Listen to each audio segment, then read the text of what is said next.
Good morning, students of class 12th. Today in our economics class, we are going to start our next chapter, chapter number 8, that is human capital formation in India. Okay, human capital formation India में किस तरह से होता है, इसका meaning क्या है और इसके सभी एस्पेक्ट्स आज हम पढ़ेंगे. Firstly the question is what is human capital and human capital formation.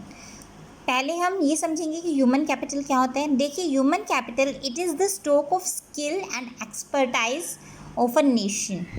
Okay, एक देश में कितने लोग स्किल और एक्सपर्टाइज हैं उसका जो स्टॉक है it will be known as the human capital. It is the sum total of skill and expertise of किस किस की स्किल और एक्सपर्टाइज. इंजीनियर्स हो गए, डॉक्टर्स, प्रोफेसर्स, वर्कर्स, टीचर्स, ठीक है, लेक्चरर्स वगैरह हो गए. इस तरह से जो भी स्किल्ड और एक्सपर्टाइज पीपल हैं उनका sum total will be known as the human capital. Okay, next is human capital formation. Human capital formation, इसके अंदर ह्यूमन कैपिटल को बनाना, it is the process of adding to the stock of human capital over time. Human capital की formation में add करना, मतलब human capital में add करना एक सीमित पीरियड के दौरान, that is known as the human capital formation. Add कैसे करेंगे? देखिए, मान लीजिए स्टार्टिंग में, किसी साल के स्टार्टिंग में लगा लीजिए 18-19 के स्टार्टिंग में हमारी ह्यूमन कैपिटल थी 10,000, बट 1920 में हमारी कितनी हो गई है? 10 से 15,000 हो गई. जो 5,000 इंक्रीमेंट हुआ है हमारा, that is the human capital formation. Okay, next one, determinants और you can say sources of human capital formation. हम किस तरीके से ह्यूमन कैपिटल फॉर्मेशन बना सकते हैं, कर सकते हैं. एक्सपेंडिचर ऑन एजुकेशन, जितना ज़्यादा हम एजुकेशन पर एक्सपेंसेस करेंगे उतना ही ज़्यादा हमारा जो ह्यूमन कैपिटल फॉर्मेशन का है ग्रोथ प्रोसेस वो बढ़ता रहेगा. क्यों? हमें पता है कि एजुकेशन जितनी ज़्यादा हाई क्वालिटी की होगी उतना ही ज़्यादा स्किल्ड और एक्सपर्टाइज हमारा स्टूडेंट आगे जाके निकलेगा और वो नेशन को उतनी ही ज़्यादा बेटर तरीके से क्या कर पाएगा, सर्व कर पाएगा.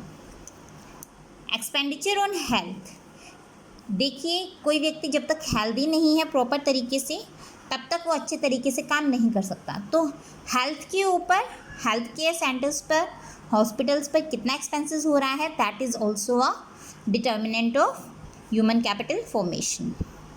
ऑन द जॉब ट्रेनिंग, जॉब करते हुए ट्रेनिंग देना अपने एम्प्लॉयज़ को, it is also type of, और you can say determinant of human capital formation.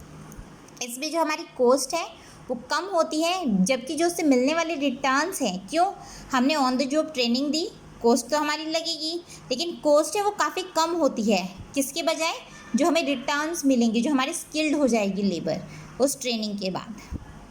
Study programmes adults के लिए, देखिए बच्चों के लिए तो स्टडी प्रोग्राम्स होते हैं, लेकिन अडल्ट्स के लिए स्टडी प्रोग्राम अगर होंगे तो वो क्या है, उनकी एफिशिएंसी इंक्रीज़ करेंगी, प्रोफिशिएंसी इंक्रीज़ करेंगी, स्किल इंक्रीज़ करेंगी, और स्किल जैसे जैसे बनेंगी हमारी ह्यूमन कैपिटल फॉर्मेशन उसी तरीके से इंक्रीज़ होती रहेगी.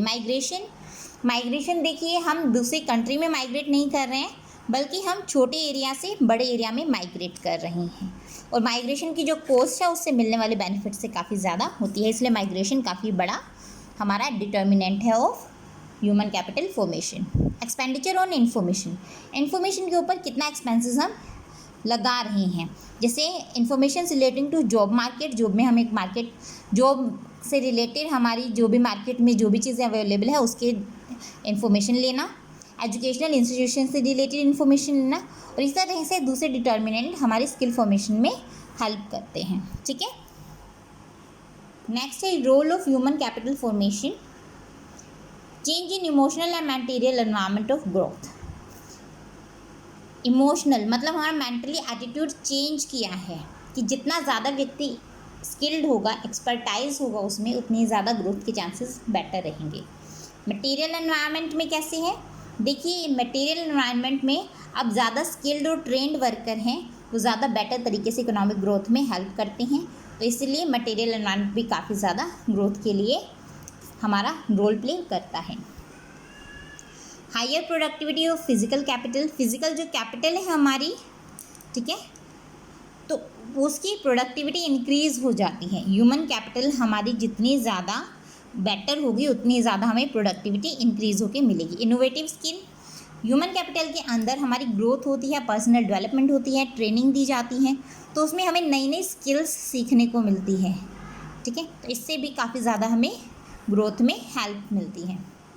हायर रेट ऑफ पार्टिसिपेशन, देखिए अगर हम स्किल्ड होंगे, हम ज़्यादा प्रोफिशिएंट होंगे किसी फील्ड में, तो हम ज़्यादा से ज़्यादा इकोनॉमिक ग्रोथ कर पाएंगे। ज़्यादा से ज़्यादा पार्टिसिपेट करेंगे, ज़्यादा से ज़्यादा एम्प्लॉयमेंट प्रोवाइड किया जाएगा और उससे हमारी जो लेवल ऑफ इनकम है वो इक्वली डिस्ट्रीब्यूट हो जाएगा। ओके, नेक्स्ट है प्रॉब्लम्स। ह्यूमन कैपिटल फॉर्मेशन में प्रॉब्लम्स क्या आती है? राइजिंग पॉपुलेशन, देखिए हम जो हमारी पुरानी पॉपुलेशन है जैसे जैसे उसको हम स्किल्ड बनाते हैं तो नई नई जो हमारी पॉपुलेशन है वो इंक्रीज़ होती रहती है, जिससे हमारी जो फैसिलिटीज़ हैं वो हमेशा कम कम ही रहती हैं। जैसे ड्रेनेज की है, water system, hospitals, education, power supply, ये सब फैसिलिटीज़ हमेशा क्या रहती है? कम रहती है in comparison to the rising population.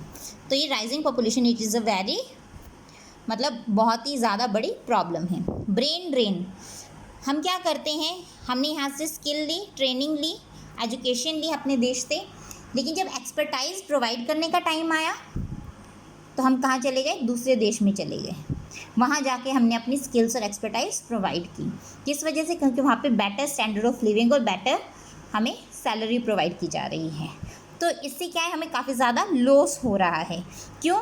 हमने स्किल्स यहाँ से गेन की, एजुकेशन यहाँ से गेन की, एक्सपर्टाइज यहाँ पे गेन की, बट जब ये स्किल्स को सर्विस मतलब कंट्री को सर्विस देने का टाइम आया उस वक्त हम दूसरे देश में सर्विस देने पहुँच गए, just because of better life standard and better salary. Graduate unemployment, ये भी एक वजह है ब्रेन ड्रेन की। Next one, deficient man power planning. देखिए जो मैन पावर की प्लानिंग है वो प्रॉपर नहीं होती है, जितनी हमारी डिमांड होती है उसके अकॉर्डिंग सप्लाई नहीं रहती है। सप्लाई ज़्यादा है, डिमांड कम है, और इसी वजह से हमारी क्या रहती है, जो ह्यूमन कैपिटल फॉर्मेशन है काफ़ी ज़्यादा प्रॉब्लम फेस करता है। Insufficient on the job training in primary sector, primary sector में ऑन द जॉब ट्रेनिंग बहुत ही कम दी जाती है। प्राइमरी सेक्टर कौन सा है? हमारा एग्रीकल्चर सेक्टर। एग्रीकल्चर सेक्टर के अंदर हमारी ऑन द जॉब ट्रेनिंग नहीं दी जाती। लो एकेडमिक स्टैंडर्ड, लो एकेडमिक स्टैंडर्ड कैसे? काफ़ी सारी यूनिवर्सिटीज़ हैं, ठीक है, जहाँ पर ऐसे ऐसे लोग काम कर रहे हैं जिनके पास बस नाम की डिग्री है, बट उनका स्किल नहीं है, प्रोफिशिएंसी नहीं है, काम करने का उन्हें तरीका नहीं पता। ठीक है, तो वो लोग भी यूनिवर्सिटीज़ को या स्कूल्स को संभाल रहे हैं जिन्हें तरीका ही नहीं आता। तो उससे क्या है, हमारी स्किल्स काफ़ी ज़्यादा अंडर डेवलप्ड हो जाती है, स्किल्स काफ़ी डेप्रिशिएट हो जाती है, और जिसकी वजह से हमारी ह्यूमन कैपिटल फॉर्मेशन में काफ़ी ज़्यादा प्रॉब्लम आती है। Okay, education as an element of human capital और ह्यूमन रिसोर्स डेवलपमेंट। HRD का एजुकेशन किस तरह से एक एसेंशियल एलिमेंट है, इसके बारे में बेटा हम कल पढ़ेंगे। वैसे ये ज़्यादा बड़ा टॉपिक नहीं है, हम इसको कल कवर करेंगे। आज के लिए आपका इतना ही वर्क है। आपको problem facing human capital formation in India, its role and determinants with its meaning, ये सब आपको अपनी फेयर नोटबुक में नोट करने हैं, और अगर इससे रिलेटेड कोई भी प्रॉब्लम है तो उसके बारे में पूछेगा ज़रूर। So that's all for today. Thank you बेटा।